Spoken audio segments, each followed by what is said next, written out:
I'm sorry. That's the place where I need to begin my feeling of remorse. I could look a 250-pound linebacker in his eyes at the line of scrimmage and have no fear. But expressing myself when I know that there are millions of people who are so angry with me, and rightfully so, is a challenge unlike any other I have faced before. What I did was horrendous, awful, inhumane, and I've no excuses for my actions. It makes my heart hurt to think about what I've done. And I'm going to be real honest. It took a while for me to get to this place. Sitting in a prison cell didn't make me feel remorse. It was meeting so many animal lovers, speaking with them and looking at them in their eyes, staring at them, looking so deep into their eyes that I began to feel their pain. Allowing that pain to enter into my body is when I started to understand how bad it really was. I've been trying hard to connect with people who feel this pain, because for my whole life I was disconnected from the suffering of animals. And you might say, come on, Mike, how could you do those things to those dogs? And you're right. I ask myself those questions every day. What kind of person does this? How does a human being treat dogs or any animal with such pain and cruelty?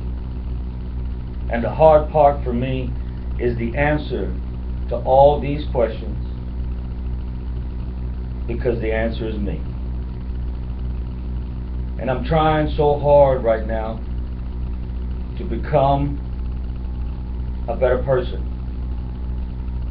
because who I was, I'm ashamed of. Because my whole life has been numb.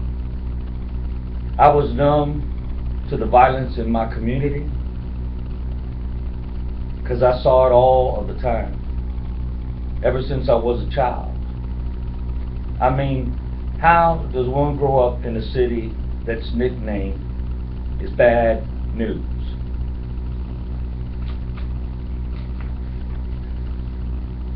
You could probably guess that from the jump. You know, I've seen some bad things in my life, and football was the only way I could escape. As a kid, I even used to go out fishing, and most of the times I wouldn't catch a darn thing. But I just needed to get away from the chaos every once in a while. So when the commissioner called my name as the #1 draft pick in the NFL, the first time a black quarterback had ever been chosen as the #1 pick, I thought my life was all good. But what I didn't realize then, that I have begun to realize now, is that even though I had money in my pocket, big cars and big houses, I was still numb. And when I say numb, I ain't talking about not realizing the stuff that was going on around me. It was just like I was living life asleep. However, that is still no excuse for what I did.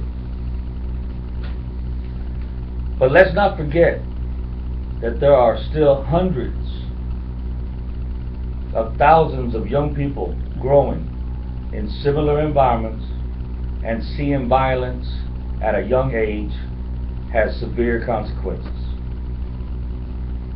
Now that I'm trying my best to wake up, I know I have a lot of work to do.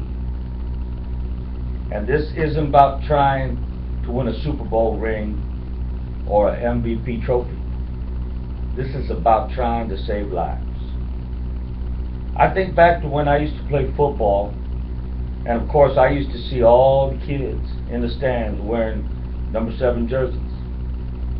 And I would never want them to look up to Michael Vick, who did all those terrible things to the dogs. I know where I need to do most work is with all of the people around the world who continue to fight dogs. Let me be straightforward with you all. What I did was wrong, and what you're doing is wrong. We must stop dog fighting, and I will do everything in my power to be a voice of someone who has finally woken up from the numbness and knows just how bad it really is. My mission now is to be a source of service to save many animals. I'm working very closely with the Humane Society and will be launching a new campaign shortly. If I had one hope in life, it would be that my actions will speak louder than my words. I know it will be hard to forgive me until you see my sincerity through my actions. But I promise you, and I promise myself, that that day will come. Lastly, I accept this challenge, not for this apology, but of redeeming myself. Thank you.